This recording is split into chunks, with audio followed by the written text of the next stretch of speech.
அனைத்து ஆம்னி பேருந்துகளும் கிளாம்பாக்கம் பேருந்து நிலையத்தில் இருந்துதான் இயக்கப்பட வேண்டும் என போக்குவரத்து அதிகாரிகள் அறிவுறுத்தினர்.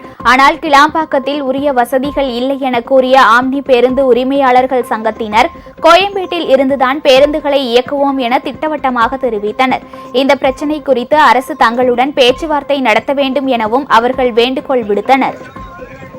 கிளாம்பாக்கம் பேருந்து நிலையத்தை பொறுத்தவரை கிட்டத்தட்ட 144 ஆம்னி பேருந்து நிறுத்த வசதியாக உள்ளது. கிட்டத்தட்ட நாங்கள் சராசரியாக ஒரு நாளைக்கு 1000 பேருந்து இயக்கிறோம். இப்போ 144 பேருந்துகளை அங்கே நிறுத்திட்டு மீறி பேருந்தில் எங்கே நிறுத்துவோம்?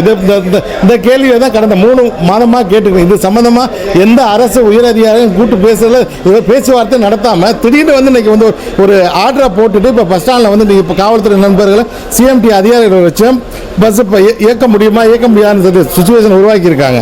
இதை மாண்பு தமிழக முதல்வர் உடனடியாக தலையிட்டு இதுக்கு ஒரு தீர்வு வாங்கணும். கிளம்பாக்கத்தில் பஸ் நிப்பாட்டுறதுக்கு மட்டும் தான் பண்ணி கொடுத்துருக்காங்க.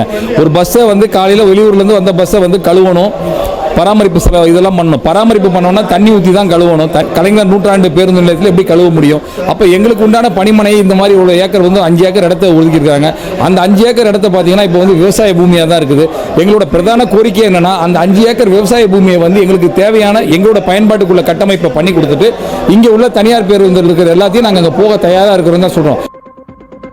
உங்கள் ராஜ் நியூஸ் தொலைக்காட்சியில் திங்கள் முதல் வெள்ளி வரை தினந்தோறும் பிற்பகல் 2 மணிக்கு உங்கள் பகுதியில் உள்ள குறைகளை நேரலையில் தெரிவிக்கும் புகார் பெட்டி நிகழ்ச்சி.